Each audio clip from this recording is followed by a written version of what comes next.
Assalamualaikum warahmatullahi wabarakatuh. Alhamdulillahi rabbil alamin. Allahumma salli ala Muhammad wa ala ali Muhammad.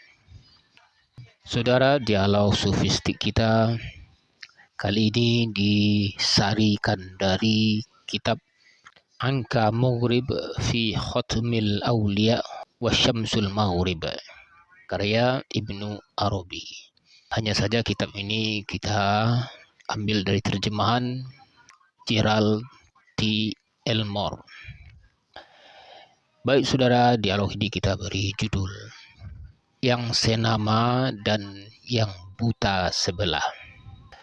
Saudara, beberapa malam berlalu, Salik kembali mengetuk pintu bilik mursyid. Kali ini lebih awal, sebelum angin malam sempat mendinginkan udara. Ia membawa sesuatu di tangannya, selembar catatan kecil. Mursyid sudah duduk seolah tahu ia akan datang. Salik berkata, "Syekh, maaf saya datang lagi. Ada pertanyaan yang menyusul." Kata Mursyid, "Pertanyaan yang baik. Apa yang engkau tanyakan?" Kata Salik, "Ada pertanyaan dari audien. Ketika kita membicarakan fitnah Dajjal dan solusinya Al-Kasyaf wal Wujud, mereka ingin tahu di mana posisi Imam Mahdi. Apa hubungannya dengan Dajjal? Apakah Ibnu Arabi membicarakan ini?" Mursyid tersenyum lalu berkata, "Pertanyaan yang tepat. Artinya malam itu membuka pintu, bukan menutupnya. Duduklah. Kita akan masuk lebih dalam, tapi lewat pintu yang berbeda malam ini." Kata Salik, "Saya menemukan teksnya, Syekh, dari Angka Maghrib, kitab awal Ibnu Arabi." Kata Mursyid, "Bagus. Apa yang kamu temukan?" Kata Salik, "Ibnu Arabi menyebut Mahdi sebagai samian Nabi, yang senama dengan Nabi. Dan di sisinya ada Samiyuhul Wali, yang senama dengannya di makom kewalian. Lalu setelah Mahdi, barulah Dajjal muncul. Dan satu-satunya yang selamat dari Dajjal tersebut Al-Arif Al-Mu'min, sang gnostik yang beriman." Kata Mursyid, "Kamu sudah membacanya dengan baik.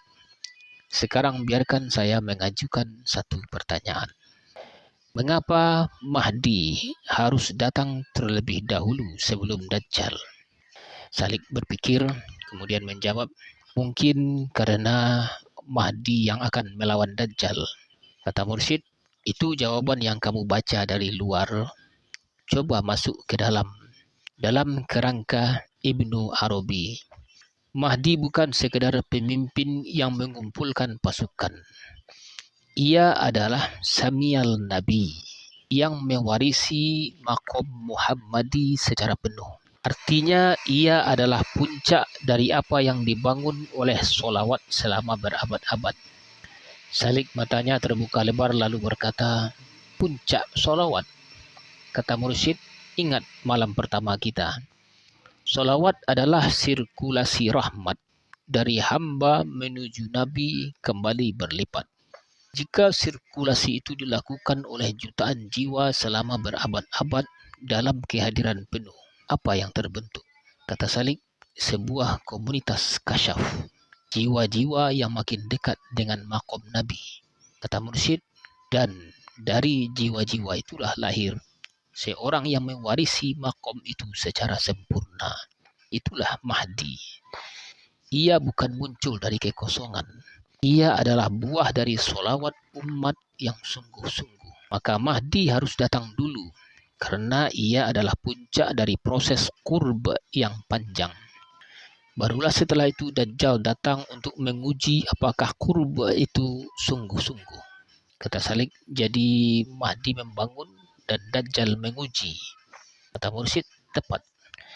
Dalam Angka Maghrib Ibnu Arabi menulis kira-kira begini, wa ba'dan qidai hadhihi dual yakhrujul a'war." Dajjal muncul setelah perubahan era Mahdi selesai. Ini bukan kebetulan urutan narasi. Ini adalah logika kosmis.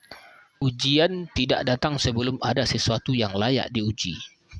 Kata Salik, dan Dajjal disebut Al-A'war, yang buta sebelah. Kata Mursyid, itu simbolisme yang sangat dalam. Buta sebelah bukan berarti ia tidak melihat apa-apa. Justru sebaliknya, ia melihat dengan sangat tajam, tapi hanya dengan satu mata, mata lahiriah. Ia melihat tanda-tanda, keajaiban, bukti-bukti yang tampak. Tapi ia buta terhadap dimensi batin. Maka ia bisa memalsukan segalanya yang tampak. Tapi ia tidak bisa memalsukan apa yang hanya bisa dirasakan dari dalam. Kata Salik, dan itulah mengapa hanya Al-A'rif yang selamat. Karena A'rif mengenal dengan mata batin, bukan mata lahir. Kata Mursyid, ya. Ibnu Arabi berkata dalam teks itu, yang selamat dari Dajjal adalah gnostik yang illa man amana wahtazama wa sabara wa akalal jazar, yang mengikat dirinya dan bersabar. Bahkan ketika Dajjal menurunkan hujan dan mengeluarkan harta bumi, ketika semua orang berlari kepadanya karena tanda-tanda lahirnya begitu meyakinkan, si Arif tetap diam, bukan karena ia tidak melihat tanda-tanda itu, tapi karena ia tahu sesuatu yang tanda-tanda itu tidak bisa membuktikannya. Kata Salik, ia tahu karena syuhud, bukan karena dalil. Mursyid mengangguk perlahan, kemudian berkata, dan sekarang kita sampai pada sesuatu yang Ibnu Arabi lakukan sepanjang angka Maghrib.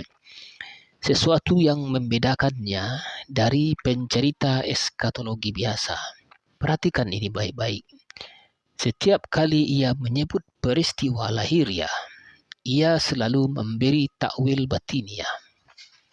Kata Salik, saya melihatnya dalam teks. Ada tanda bintang setiap kali ia berpindah dari dimensi lahir ke batin. Kata Mursyid, itulah kunci membaca Ibnu Arabi. Ia tidak menolak realitas lahiriah Mahdi dan Dajjal. Ia tidak mengatakan ini hanya simbol, tapi ia membuka lapisan kedua, bahwa semua yang terjadi di luar juga terjadi di dalam diri setiap arif.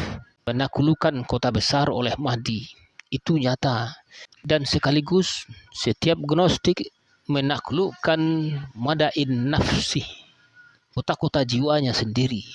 Dua dimensi, satu kebenaran. Kata Salik, maka Dajjal pun ada di dalam.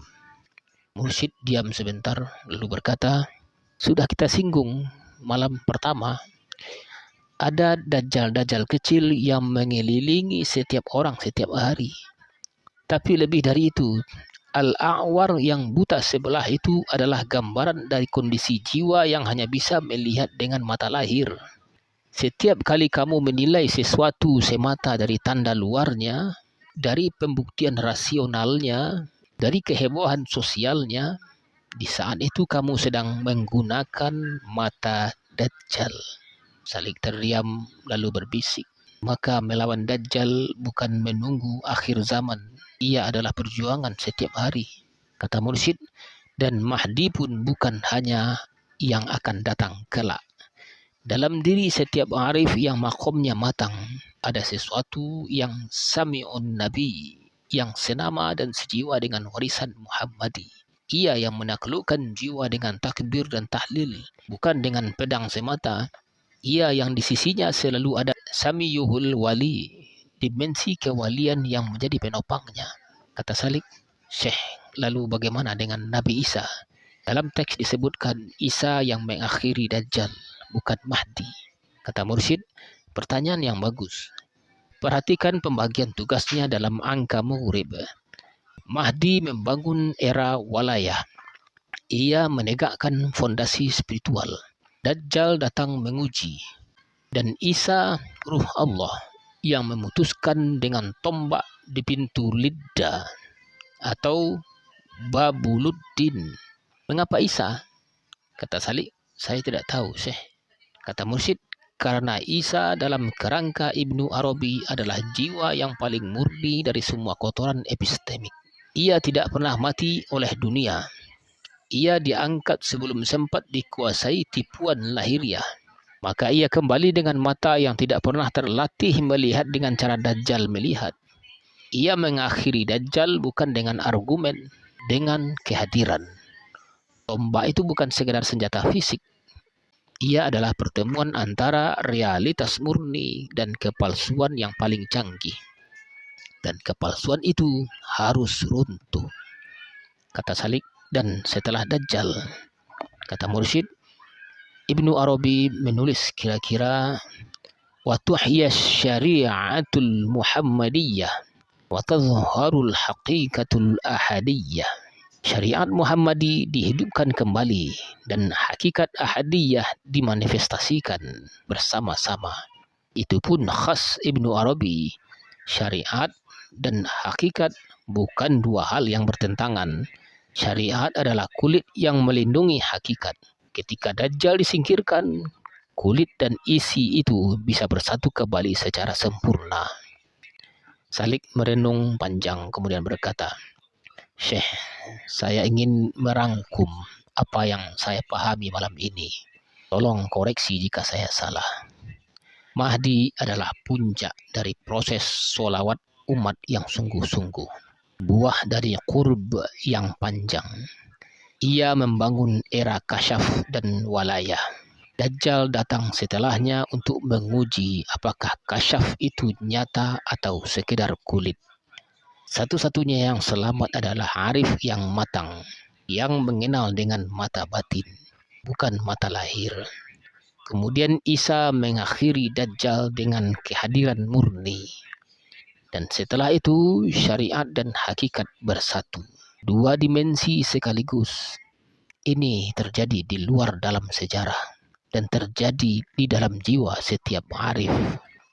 Mursyid diam sejenak lalu berkata, kamu tidak salah. Tapi ada satu hal yang belum kamu sebut, yang mengikat seluruh 2 malam kita. Kata Salik, apa itu Syekh?